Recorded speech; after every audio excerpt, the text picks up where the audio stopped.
안녕하세요. 저는 결혼하고 이번에 임신하면서 이혼을 하게 된 30대 중반 여성입니다. 제게 기가 막히고 서러운 일이 있어서 도무지 마음으로만 묻어두기 분하여 사연을 찾게 되었습니다. 오늘 제 이야기 한번 들어보시고 우리 가정에 찾아온 부름과 심통함을 알아주셔서 위로 한 말씀씩 해주시면 감사하겠습니다. 사연 시작할게요. 저는 남편을 같은 회사에서 만났습니다. 남편은 고향이 부산인 남자였어요.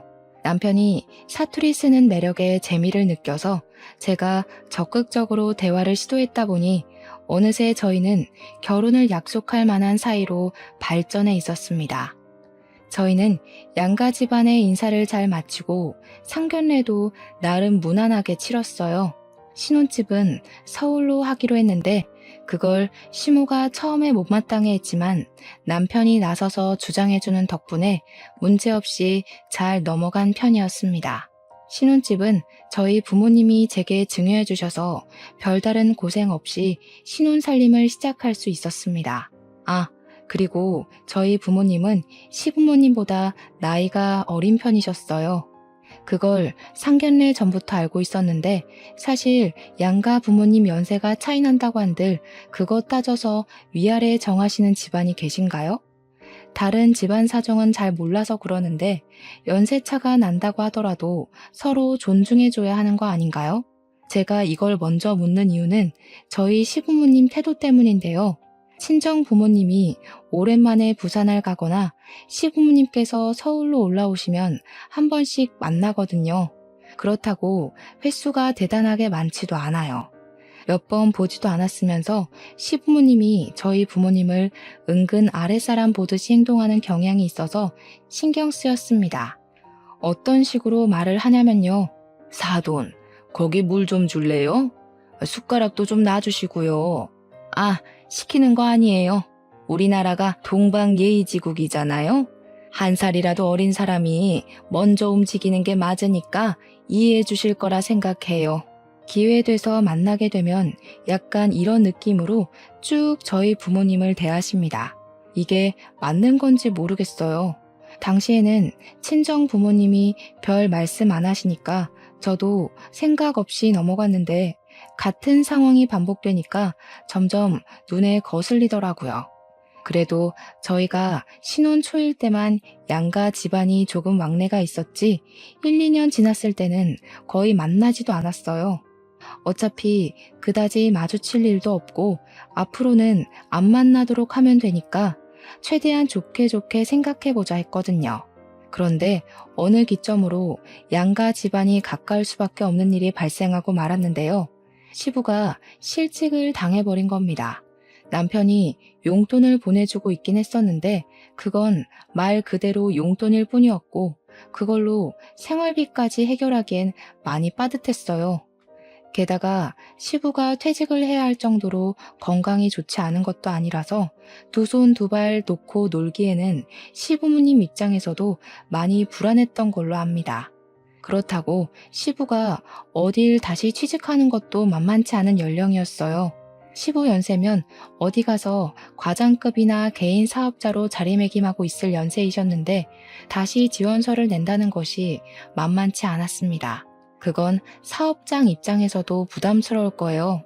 나이 많은 신입사원을 어떻게 고용하겠습니까? 시부모님의 실직 문제는 시부모만의 고민거리가 아니라는 것도 걱정이었습니다. 남편이 시부모님에게 주던 용돈을 더 많이 얹어서 줘야 했는데 그것 때문에 남편도 많이 힘들어 보였고 저도 조금씩 보태주었지만 이렇게 가다간 저희가 저희만을 위한 돈을 모을 수가 없을 것 같아서 문제였어요. 그래서 저는 이 문제를 친정에 의논했습니다. 친정아빠는 제 이야기를 심고 깊게 들어주시더니 시부를 한번 서울로 불러오라고 부탁을 하시더군요. 엄마가 아빠한테 무슨 생각을 하는 거냐고 물었는데 아빠가 일자리를 하나 줄 생각이라고 하는 겁니다. 저희 아빠는 냉동식품 공장을 운영하는 대표이십니다. 아빠가 시부 처지를 충분히 이해해줘서 시부는 서울 사는 저희 친정집으로 올라오게 되었어요. 시부가 올라오신 날 저는 친정집을 방문해 보지 못했지만 엄마 말로는 시부랑 아빠가 술 한잔 기울이면서 얘기를 잘 끝냈다고 하더라고요. 그렇게 공장에서 시부에게 주어진 일은 택배 포장하는 역할이었습니다. 아빠도 시부가 어느 파트에서 일하게 될지 몰라서 미리 언지를 못 해줬고 일하는 당일에 공장을 가서 둘러보고 택배 부분으로 자리를 만들어준 거라고 하대요. 이 사실까진 모르고 올라온 시부는 좀 당황한 것 같았어요. 아빠는 힘들 것 같으면 안 해도 된다고 했으나 시부가 돈을 안 벌면 시댁에는 수익이 없고 시댁으로 인해 같이 피해받을 사람이 우리였기 때문에 일을 해야 했습니다. 그 이후로 시부는 저희 집에서 숙식을 해결하셨어요. 엄마가 불편할 수도 있는데 시부가 더 불편할 테니 서로 그렇게 배려하고 지내는 듯 했습니다. 저랑 남편도 한 번씩 시부를 뵈러 갔었어요. 친정집도 가고 공장도 찾아가 점심을 사드리기도 했죠. 그때마다 시부는 할만하다고 말씀은 하시는데 아무래도 고향 떠나서 배우자도 없이 남의 집에 얹혀 일을 하는 것이다 보니 마음이 마냥 편한 것만은 아닌 듯 보였습니다. 그건 친정 부모님들이 분위기를 아무리 편하게 만들어주려고 해도 어쩔 수 없는 부분이 있는 것 같았어요. 그래서 저랑 남편이 더 시간 날 때마다 시부를 찾아갔던 것입니다. 시부가 워낙 속마음을 잘 말 안 하니까 저희는 시부 마음이 어떤지 모르고 그냥 무작정 자주 찾아뵌 거거든요. 그런데 시부가 이 사실을 시모한테 말하면서부터 불편한 관계가 드러나기 시작했어요. 어느 날 시모한테 전화가 왔는데 친정 부모님이 아닌 제게 전화를 걸어 따지더라고요.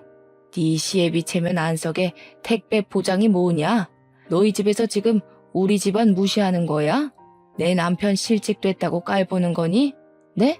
아니 어머님, 무슨 기분이신지 이해하겠는데 저희 부모님께서 그럴 리가 없잖아요. 저희 아빠는 아버님 처지 걱정해서 공장에 사람 필요 없는데도 겨우 자리 내준 거예요. 그러니까 뭐하러 없는 자리를 굳이 만들었냐고. 이왕 만들어줄 거면 공동대표나 부대표나 그런 걸 해줘야지. 택배 포장이나 하러 갈 거였으면 우리 양반이 그 먼 데까지 왜 갔겠니? 택배는 부산에도 할 곳 많아. 시모가 얼토당토하는 대표 자리를 요구하길래 어이가 없었습니다. 뭐 시부가 시모한테 택배 일이나 시켰다는 식으로 얘기했는지도 모르죠. 솔직히 실직 당한 사람 돈 벌 수 있게 해줬으면 고맙다는 인사 한마디라도 해야 되는 거 아닌가요? 시부가 저희 아빠 공장에 일 다닌 이후로 시모한테서 고맙다는 인사 한마디 없었대요. 그런데 시모한테서 그런 황당한 전화까지 받으니까 순간 예의고 뭐고 시모한테 짜증이 났습니다. 그래서 그 통화도 그냥 바쁘다고 대충 얼버무린 뒤에 끊어버렸어요. 남편에게 이 사실을 공유했는데 남편이 놀라서 제게 대신 사과하더라고요. 우리 엄마가 자존심이 좀 세서 그래. 당신이 이해해줘. 엄마가 잘 몰라서 그랬을 거야. 앞으로 그런 일 없도록 내가 엄마한테 단단히 일러놓을게. 진짜 미안해. 이거 처가 어른들은 모르는 일이지? 모르지. 이런 말 하면 얼마나 속상하시겠어. 어머님이 그렇게 말하니까 괜히 좋은 마음으로 도와준 우리 아빠만 악덕사장 된 것 같잖아. 내가 고맙다는 말까진 기대 안 해. 근데 대표 자리 달라고 하는 건 좀 아니지 않아? 알지. 진짜 미안해. 이건 내가 봐도 우리 엄마 실수가 맞아. 그러니까 처가 어른들께는 말씀드리지 말자. 내가 알아서 해결해 놓을게. 남편이 하도 사과를 하면서 면목없어 하길래 그나마 화를 풀 수 있었어요. 남편 아니었으면 생각하고 생각하다가 정말 시모한테 제가 다시 전화를 걸었을 수도 있었을 겁니다. 남편이 알아서 시모 입단속 생각 단속한다고 했으니까 그렇게만 믿었어요. 그리고 시부에게도 일에 불만이 있으시냐고 슬쩍 물어보려고 했는데 제가 말기술이 없어서 괜히 시비 거는 걸로 느끼실까봐 여쭤보진 못했습니다. 그런데 이렇게 참았더니 문제가 좋아지기는커녕 더 고조가 되는 일이 발생하게 되었는데요. 시모가 남편한테만 연락해서 몰래 우리 신혼집 찾아온 거 아니겠어요? 그날 출근할 때까지도 모르고 있다가 퇴근하고 집에 오니까 시모가 들어차고 앉아 있어서 얼마나 당황했는지 모릅니다. 그 옆에서 남편이 제 눈치를 보면서 왔냐고 인사하더라고요. 너무 황당해서 순간 시모한테 안부 인사도 못 드리고 멀거니 서 있었어요. 그런 제 곁으로 남편이 다가와서 저를 방으로 데려가더라고요. 제 가방이랑 겉옷을 대신 받아주면서 말 못해서 미안하다고 하길래 저 그제야 남편을 향해 인상을 찌푸렸습니다. 어머님 오시는 거면 미리 말을 했어야지. 내가 야근이라도 해서 늦었으면 어쩔 뻔했는데? 나 진짜 심장 멎는 줄 알았다고. 우리 집 지금 정리도 안 돼서 엉망인데 어머님이 이거 보고 뭐라고 생각하셨겠어? 도대체 무슨 생각으로 입 닫고 있었던 거야? 미안해. 엄마가 당신한테 말하지 말라고 하도 당부해서 말 못했어. 아무래도 아빠 일 문제 때문에 찾아오신 것 같아. 일 문제라. 시모가 시부 일하는 걸 어떻게 생각하고 있는지까지는 이미 알고 있었기에 그리 놀랍지는 않았는데 그거랑 말도 없이 집에 들이닥친 거랑 무슨 상관인지는 이해가 안 되었습니다. 남편한테 더 물을 수 없었던 건 갑자기 시모가 안방문을 열고 들어와서였어요. 시모는 집 쳐들어온 걸로 모자라 방까지 쳐들어오더니 참 속편한 소리를 해댔습니다. 예, 소독 뿌리는 거 없냐? 서울은 코로나 아직 심할 거 아니야. 여기서 걸려서 갔다가 괜히 고생하는 건 아닌가 몰라. 대체 얼마나 예의가 없으면 갑자기 방문한 사람 입에서 저런 소리까지 나오는지 모르겠더라고요. 남편은 옆에서 안절부절 못하고 있었고 저는 그제야 시모에게 인사를 드렸습니다. 연락 없이 갑작스레 오셔서 놀랐어요. 오시는데 멀미는 안 하셨어요? 어머님 걱정대로 여긴 부산보다 더 코로나 천지인데 그걸 아시면서도 굳이 먼 길을 오셨네요. 그래서 어쩐 일로 오셨어요? 뭐야? 얘 말하는 뽐새가 왜 이러냐? 너 지금 내가 너네 집 마음대로 찾아왔다고 시비라도 걸고 싶은 거야? 딱 보니까 내 남편이 어떻게 지내고 있는지 눈에 훤하다. 네 성격 이 꼴인 거 부모한테서 고스란히 배운 거겠지. 너네 부모한테서 내 남편 함부로 굴려지고 있는 것 같아 구제해주려고 왔다. 구제? 그 말을 듣는데 기가 차서 웃음이 나왔어요.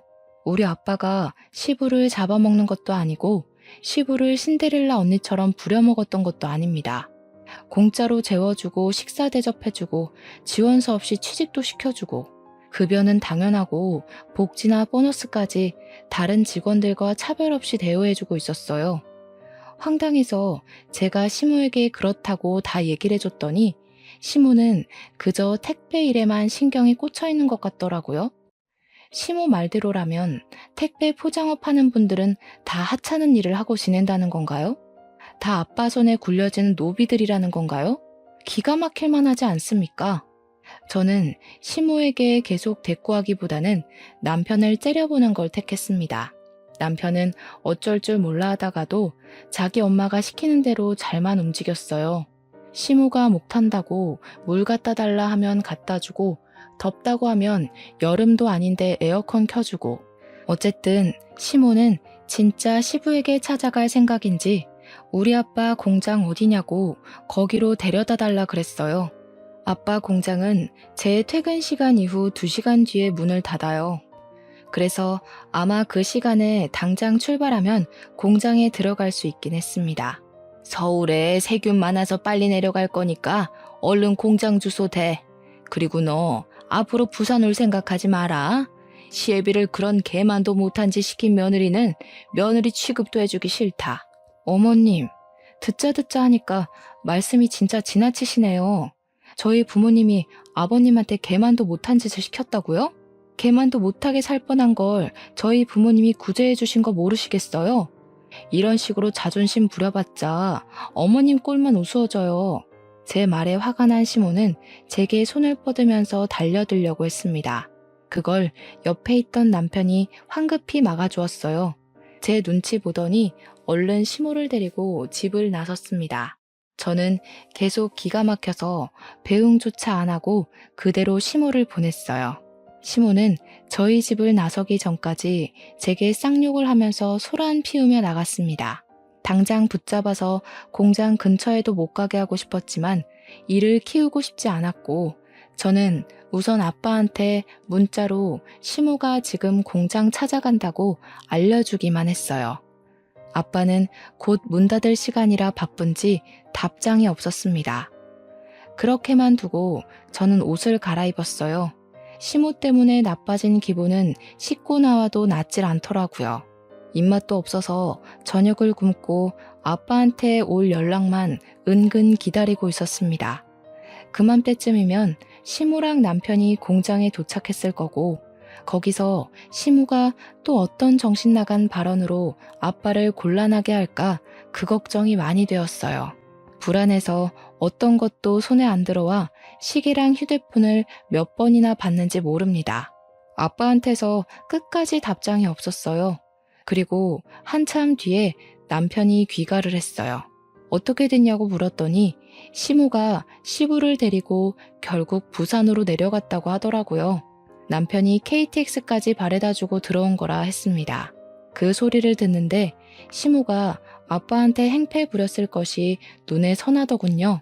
저는 괜히 남편에게 시모에 대한 화풀이를 했어요. 남편은 그런 제 마음을 이해한다면서 묵묵히 들어주고 같이 시모의 성깔에 대해 공감을 해줬습니다. 그렇게 남편을 못살게 군 뒤에야 저는 남편이 씻을 수 있도록 보내주었어요. 그리고 잠자리에 누울 시간쯤 엄마한테서 연락이 왔습니다.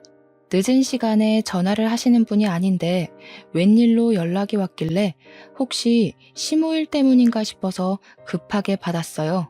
그랬더니 엄마는 시모 얘기보다 더 충격적인 소식을 제게 전했습니다. 정연아, 네 아빠가 사고를 당했다. 어떡하면 좋니? 네 아빠 죽게 생겼어. 엄마 지금 아빠랑 같이 병원에 있거든? 엄마 너무 무서워. 얼른 좀 와봐. 너무 놀라서 침대에서 벌떡 일어났습니다. 마찬가지로 잠자리에 누웠던 남편은 무슨 일이냐고 덩달아 놀라서 일어났어요. 마음이 급해서 옷 갈아입으며 남편에게 대충 설명을 해줬습니다. 그랬더니 남편도 빨리 옷을 갈아입고서 같이 병원으로 향했어요. 생명에 지장이 있을 정도로 위험한 사고를 당했다고 하니 아빠가 걱정되어서 병원까지 가는 내내 차에서 많이 울었습니다. 남편은 끊임없이 저를 진정시켜주며 괜찮을 거라고 달래었어요. 남편이 주는 위로에 기대어 떨리는 심장을 겨우 진정시켰죠. 병원을 갔더니 수술실 앞에서 주저앉아 있는 엄마를 보았습니다. 엄마한테 도대체 이게 다 무슨 일이냐고 아빠가 무슨 사고를 어떻게 당한 거냐고 물어봤어요. 제 질문에 엄마는 울부짖으면서 아빠가 추락사고를 당했다고 말해주었습니다.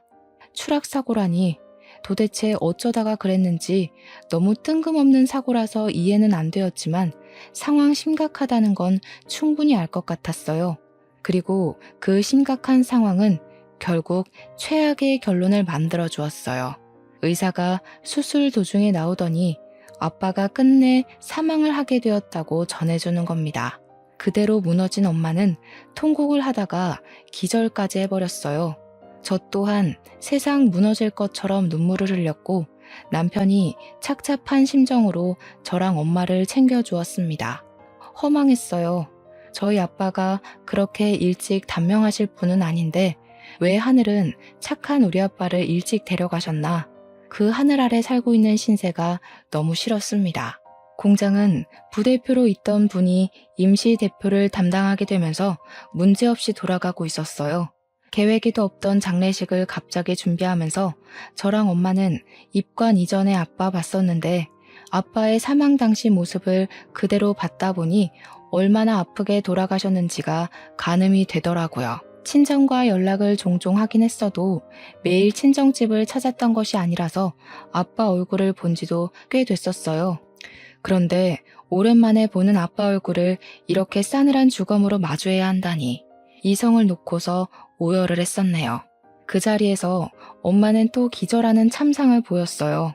119가 출동하고 그 때문에 남편과 다른 지인들이 저를 붙잡고 아빠한테서 떨어뜨려 놓으려고 할 땐 저마저도 기절을 해버릴 만큼 울었습니다.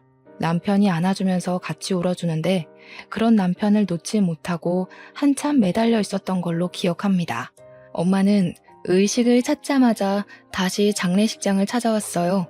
사람들은 쉬라고 말릴 수도 없고 그렇다고 엄마더러 이 괴로운 공간에 머무르라고 붙잡을 수도 없어서 난감해했습니다.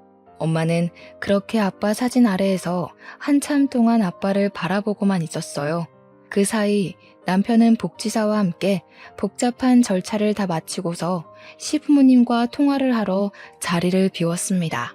저 또한 엄마 곁에서 아빠 사진만 보며 다른 일은 아무것도 신경 쓰지 못하고 서 있기만 했네요. 잠시 자리를 비웠다가 돌아온 남편은 제게 시부모님과 연락이 안 된다는 말을 전해왔어요. 시모가 저희 집을 찾아온 게 저녁이고 바로 그날 몇 시간 뒤 사고 난 것이 우리 아빠 소식입니다. 그런데 그날 서울에서 부산으로 내려간 사람들이 연락이 안 된다뇨. 저도 전화를 해봤어요. 그런데 남편 말대로 신호음만 길게 갈 뿐 받질 않긴 하더라고요. 일부러 안 받는 게 아니라면 새벽 시간이었기 때문에 벌써 주무시나 그 생각으로 넘겨야만 했습니다. 당시에는 시부모님 신경 쓸 겨를이 없어서 정신없이 첫째 날을 보냈어요. 그리곤 남편한테 연락을 받은 건지 다음날 시부모님이 지방에서 올라와 뒤늦게 빈소에 합류하셨습니다. 근데 오자마자 시모가 내뱉는 첫마디가 많이 당황스러웠어요. 아유, 방을 구석에도 잡았다. 다리 아픈 사람들은 오지도 못하겠어. 여기 방석 좀 갖다 줘요. 조금만 앉았다가 일어나야겠네. 시모는 도착하자마자 저희 식구나 아빠한테 인사를 하지도 않더니 자기 다리 아픈 것만 칭얼거렸습니다. 시부가 눈치 보면서 시모를 말려주는 덕에 제가 화를 참았어요. 남편도 제 눈치를 계속 봤고요. 그런데도 시모는 진짜 제정신이 아닌 건지 넋을 놓고 있는 우리 엄마를 부르면서 손가락으로 까딱까딱 움직였습니다. 사부인, 이리 좀 와봐요. 내가 여기까지 오는데 차비가 좀 들었거든요. 어제는 내 자의로 서울 올라온 거지만 오늘은 어쩔 수 없이 온 거잖아요. 원래 멀리 오는 손님한테 차비 정도는 챙겨줘야 되는 거 알죠? 그런 부분이 얘기가 돼 있는지 모르겠네. 따로 준비해 놓은 거 있어요? 어떻게 남의 상 치르는 데서 저런 말을 할 수가 있는 건지 모르겠습니다. 남이라도 이렇게까지 예의 없이 행동하는 사람이 몇 있을까요?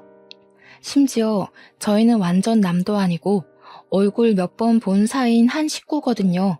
주변 사람들이 시모 행동에 조용히 경악하면서 시선을 한데 모았는데요.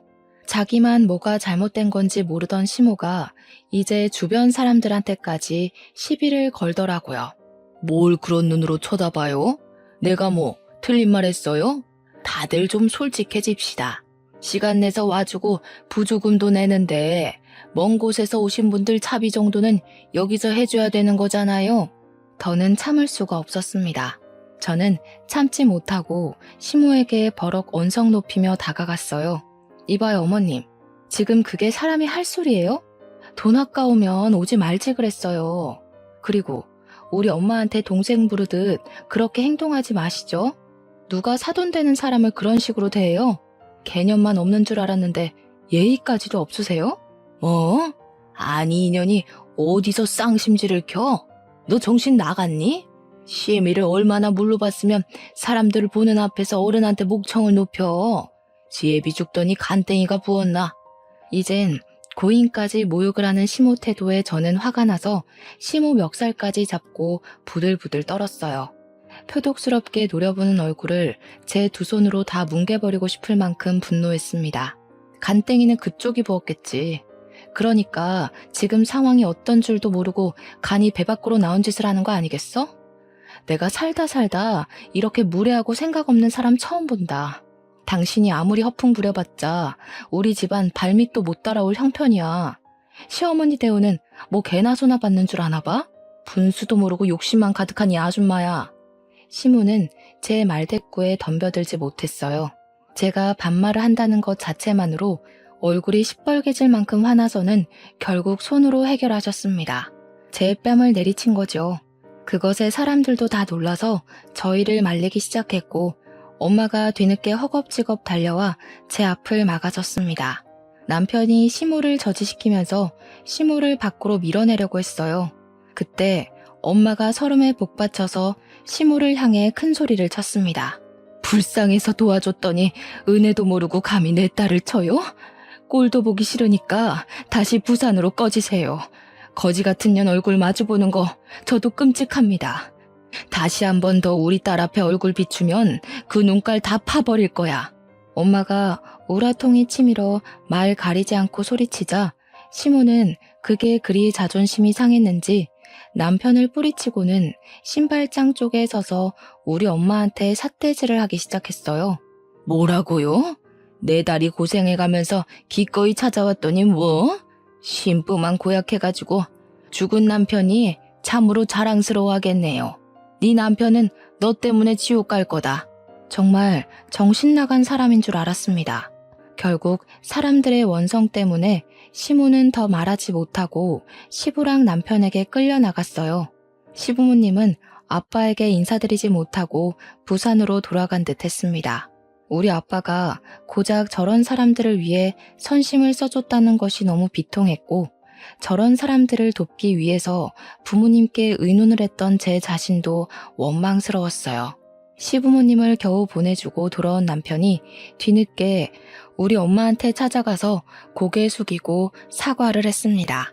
그러자 엄마는 화가 나서 남편의 귀싸대기를 바로 날려버렸어요. 왜 내 딸이 맞아야 돼?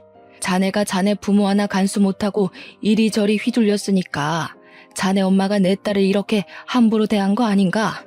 내가 자네한테 내 딸 보내줄 때 심정이 어땠는데 이런 식으로밖에 못할 줄 알았으면 이 결혼시키지도 않았어. 자네 집안 때문에 우리 집이 하루가 멀다 하고 괴로웠다고. 엄마는 사위에게 최대한 예의를 갖추며 참고 있던 감정마저도 모두 포기하고 남편에게 서러웠던 지난 시간들을 퍼부어댔습니다. 한이 서렸다고 느껴질 만큼 엄마의 울부짖음은 주변 사람들까지 가슴 아프게 만들었어요. 엄마는 아빠의 죽음을 남 탓하고 싶지 않았지만 누구라도 탓하고 싶어서 그걸 남편에게 다 풀어냈고 남편한테 너네 집안 때문에 우리 집이 망했다 라고 그렇게 원망을 하셨어요. 저는 그런 엄마를 말리지 않았습니다. 저 또한 시부모님이 밉고 그걸 통제 못하는 남편이 밉고 그들과 엮일 때마다 받았던 스트레스를 잊을 수가 없었거든요. 아빠 장례식이 치러지는 3일장은 제 인생 모든 시간을 통틀어서 가장 고역스러운 날들이었습니다. 평생 잊지 못할 그 시간을 억지로 가슴에 묻어두고 아빠를 보내드려야 했어요. 아마 아직 아빠를 보낼 준비가 되지 않았는데 강제로 이별을 해야 해서 더 고역스러운 시간으로 남지 않았나 싶습니다. 그렇게 아빠를 힘겹게 보낸 저랑 아빠는 아빠가 운영하던 공장을 임시 대표에게 일임할 수밖에 없었어요. 공장에 대해 아무것도 모르기 때문이었죠. 그래서 새 대표로부터 저희는 공장의 지분만 떼어받고서 아빠의 혼과 세월이 담겼던 공장을 포기할 수밖에 없었습니다. 엄마는 혼자 지내면서 많이 힘들어하셨지만 제가 매일같이 집을 찾아오는 건 원치 않으셨어요. 제 생활을 존중해 주려는 엄마의 마음이 제 발목을 더 붙잡는다는 걸 모르고 착한 엄마는 계속해서 제 마음만 고려해 주려 하셨습니다. 아빠가 떠난 후로 저와 엄마의 시간은 느리게 흘러갔어요. 그럼에도 저는 저대로 엄마는 엄마대로 다시 세상의 흐름에 발맞춰 나갈 수밖에 없었습니다. 그러던 어느 날 공장에서 엄마한테 연락이 갔고 사무실에 있는 아빠의 유품을 챙겨달라는 연락에 엄마가 공장을 방문했다고 했습니다. 그리고 그날 엄마가 제게 전화를 걸었어요. 저 근무 중이었는데 엄마가 반차 쓰고 빨리 공장 좀 와보라고 하더라고요. 엄마가 제게 반차를 강요했던 적은 처음이라서 저는 되묻지 않고 황급히 반차 처리를 했습니다. 회사 일을 급히 마무리하고 공장을 찾아갔어요. 아빠 사무실 들어갔더니 엄마가 아빠 사무실 책상 앞에 앉아서 컴퓨터를 보고 있더라고요. 유품 정리 다 했냐고 컴퓨터 앞에서 뭐 하냐고 물으며 다가갔습니다. 가까이 가보니까 엄마가 그 앞에서 입을 틀어막고 울고 있는 겁니다. 깜짝 놀라서 엄마를 먼저 살폈는데 엄마가 컴퓨터 화면을 좀 보라면서 목소리에 힘을 잃고 얘기를 하셨어요. 뭔가 싶어서 컴퓨터 화면을 바로 봤는데 엄마가 보고 있던 건 공장 내의 CCTV 영상이었습니다. 엄마가 아빠의 마지막 모습을 보려고 날짜를 조정했다가 몰랐던 사실을 발견한 것이었어요. 당연히 일씨는 아빠가 사망한 날짜였고 시모가 갑자기 우리 집을 들이닥쳤던 그날로 맞춰져 있었습니다. 화면 안에는 아빠 사무실로 찾아온 시모가 보였어요. 시모는 아무도 없는 아빠 사무실을 여기저기 막 뒤지더니 돈 되는 걸로 보이는 물건을 하나씩 가방에 넣고 있었어요. 이미 그 사실만으로도 기가 막혔는데 뒤늦게 사무실로 돌아온 아빠한테 시모의 행각이 발각되자 놀란 시모는 아빠랑 실랑이를 벌이기 시작했습니다. 그러다가 시모가 선반에 있는 돌 모양 조형물로 아빠의 머리를 내리쳤어요. 그 순간 저는 깜짝 놀라서 비명을 지르며 입을 틀어막았죠. 화면 속 아빠는 그대로 쓰러졌습니다. 그러자 그것에 시모가 놀라서 사무실을 뛰쳐나갔는데요. 얼마 지나지 않아 시모가 다시 돌아왔는데 그 뒤를 따라 시부가 들어오더라고요. 그리곤 시부모님 둘이서 쓰러진 아빠를 살피더니 시부가 일어나서 바깥의 망을 잠깐 보는 겁니다. 사람이 의식을 잃었으면 빨리 119 신고를 해야 되잖아요. 근데 시부는 그대로 사무실 문을 닫더니 사무실 문을 잠그기까지 했어요. 안절부절 못하는 시부에게 조용히 하라는 손짓을 하다가 시부가 자기 양말을 벗어서 아빠 얼굴에 흐르는 피를 급히 닦기 시작했습니다. 한참을 그렇게 움직이다가 아빠를 끌어서 소파에 뉘었어요. 마치 사람이 자는 것처럼 보이도록 자세를 고쳐주었죠. 그러고는 둘 다 사무실 밖으로 도망을 쳤습니다. 너무 충격적인 장면이라서 저도 엄마처럼 입을 틀어막고 울었어요. 다리에 힘이 풀려 주저앉고 말았고 아빠 생각이 다시 치밀어 올라서 괴로웠습니다. 아빠가 어떻게 추락사고가 일어난 건진 모르겠지만 원인 제공을 한 사람이 시부모님이라고 봤기 때문에 바로 112 신고를 했어요. 시부모님을 고소할 작정으로 신고를 한 거였고 CCTV 영상을 증거로 제출했습니다. 남편한테는 말해줄 여력이 없어서 못했어요. 나중에 남편 퇴근하고 집에 오면 그때 말해줄 생각이었습니다. 그리고 저는 이미 이혼을 마음먹은 상태였죠. 제가 남편과 이혼하지 않는 이상 시부모님과 가늘게라도 인연이 묶여 있어야 한다는 건데 그 사람들을 볼 때마다 떠오를 아빠 모습 때문에 일상을 살기 힘들 것 같았거든요. 어떻게 볼 때마다 죽이고 싶은 사람과 한 울타리 안에서 가족을 하고 살겠습니까? 이미 아빠 장례식도 시가에 많이 실망한걸요. 남편은 그것 때문에 제가 이혼하자고 할까봐 그 뒤로 거의 매일을 죄인처럼 살고 제게 빌었었어요. 시부모님 잘못인데 남편이 그렇게 저한테 빌 때마다 한편으론 안쓰럽기도 했습니다. 부모 잘못 만난 죄로 남편은 평생 가시방석처럼 살게 된 셈이잖아요.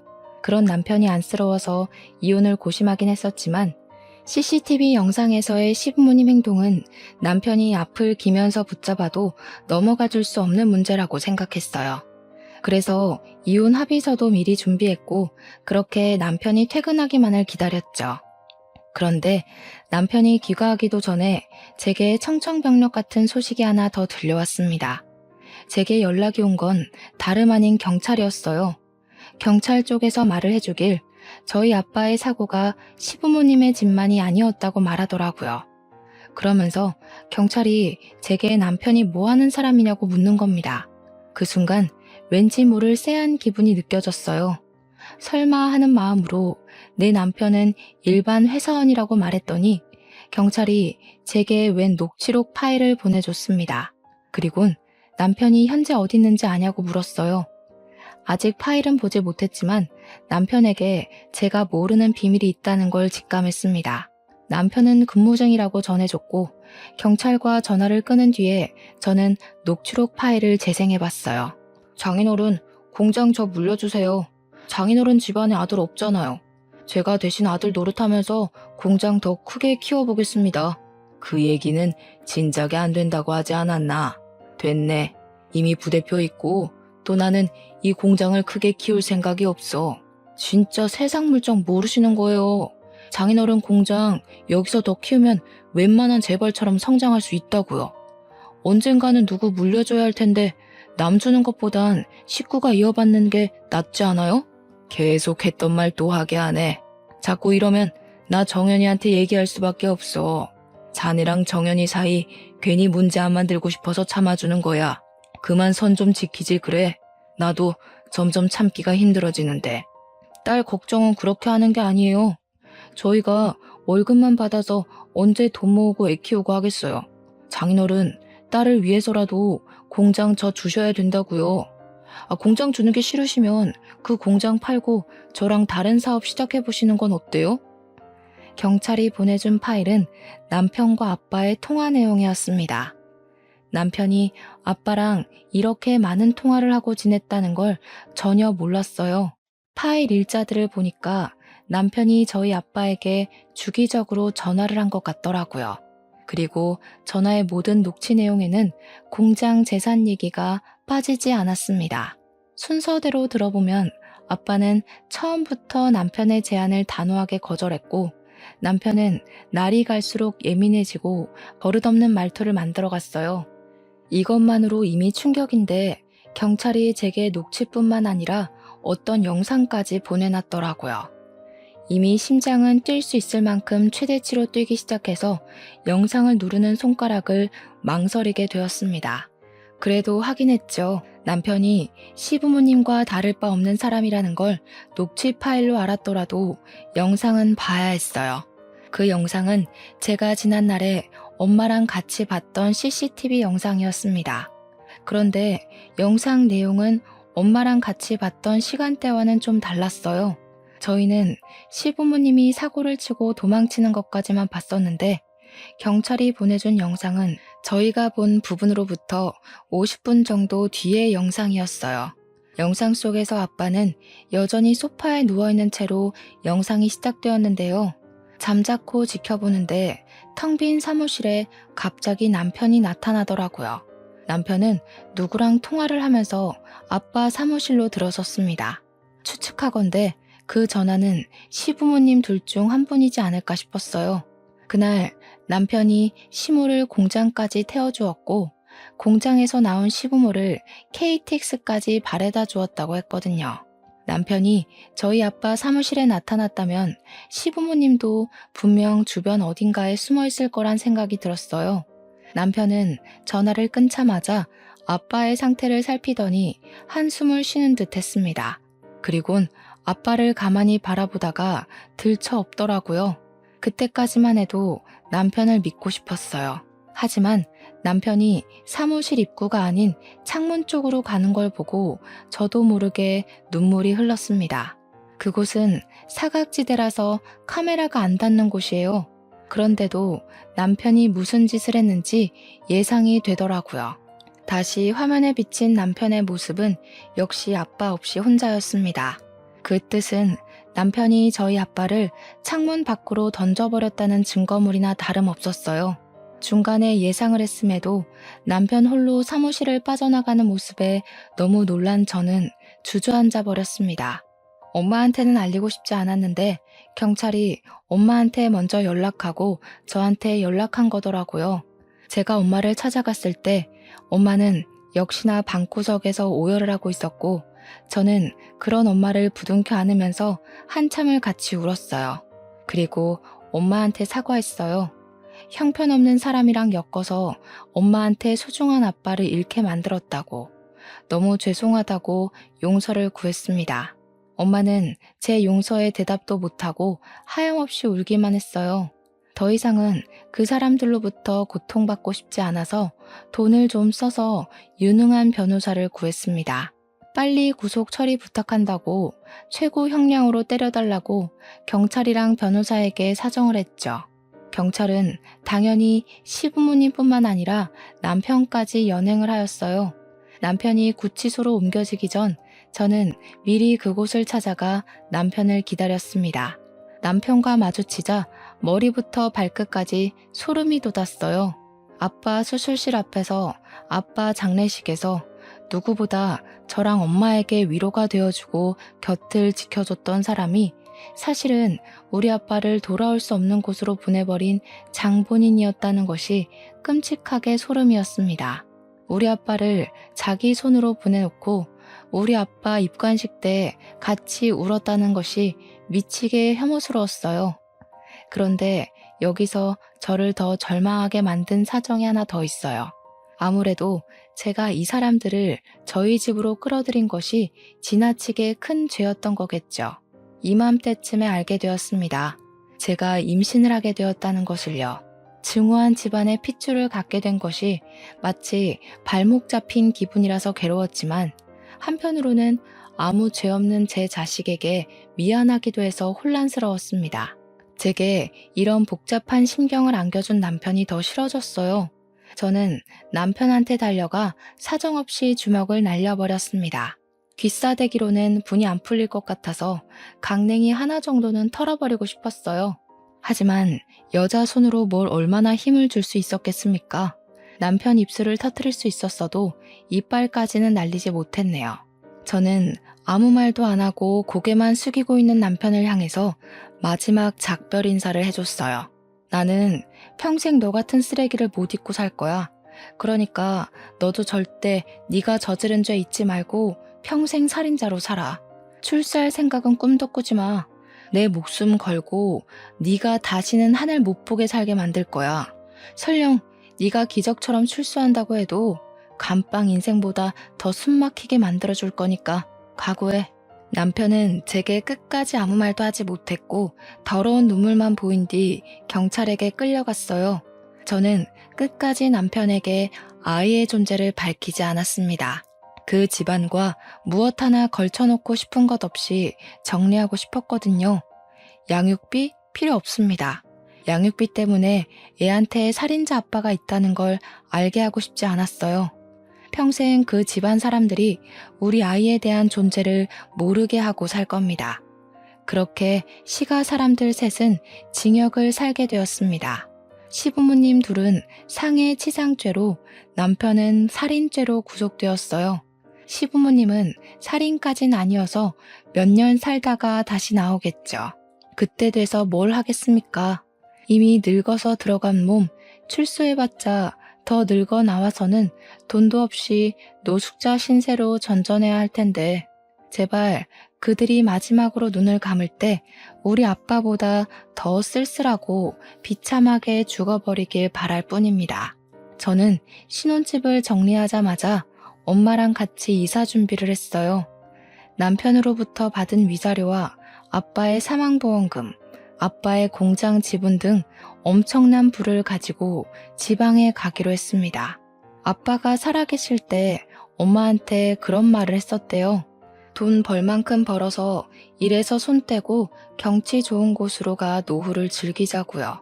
엄마는 아빠가 늘 곁에 함께 한다고 생각을 해서 그 약속 또한 지키고 싶대요. 저도 안 좋은 추억이 깃들어버린 서울에 머물고 싶지 않아서 과감하게 이직을 택했습니다. 저희는 제주도로 이사를 가요. 그동안은 짐을 싸놓을 정신이 없었어요. 오늘 이렇게 사연을 쓰게 된 건 친정집에서의 마지막 하룻밤이기도 했고 컴퓨터 앞에 길게 앉아 있을 수 있는 시간이 지금밖에 안 될 것 같아서 올려봅니다. 제주도에서 살게 되면 아빠가 한 번쯤은 엄마랑 제 곁에 머물다 가는 날이 있겠죠? 불쌍하게 떠난 우리 아빠. 저 결혼할 때 잘 키워놓은 딸 보낸다고 아쉬워서 몰래 울던 우리 아빠. 아빠가 너무 보고 싶네요. 아빠 얼굴 잊지 않도록 하루에 한 번씩 사진을 꼭 보면서 기억해야겠어요. 혹시라도 아빠가 제 꿈에 나타나 인사를 해준다면 그때를 놓치지 않고 꼭 용서를 빌어야겠다고 마음먹고도 있어요. 저는 여전히 황망하게 떠난 아빠의 사고가 제 탓이라고 생각하고 있고 죽을 때까지 이 죄책감을 놓지 못할 것 같아요. 죄책감을 놓는 것도 아빠에게 죄를 짓는 것 같아서 이러지도 저러지도 못하겠네요. 그래도 제가 기운을 차려야 엄마 마음을 다독여 줄 수 있고 저 또한 한 아이의 엄마로서 우리 아이에게 새로운 세상을 만들어 줄 수 있지 않겠습니까? 이 아픔 잘 극복해서 다시 건강한 일상을 찾을 수 있도록 노력하겠습니다. 제 사연 들어주셔서 감사하고 항상 건강하셨으면 좋겠어요.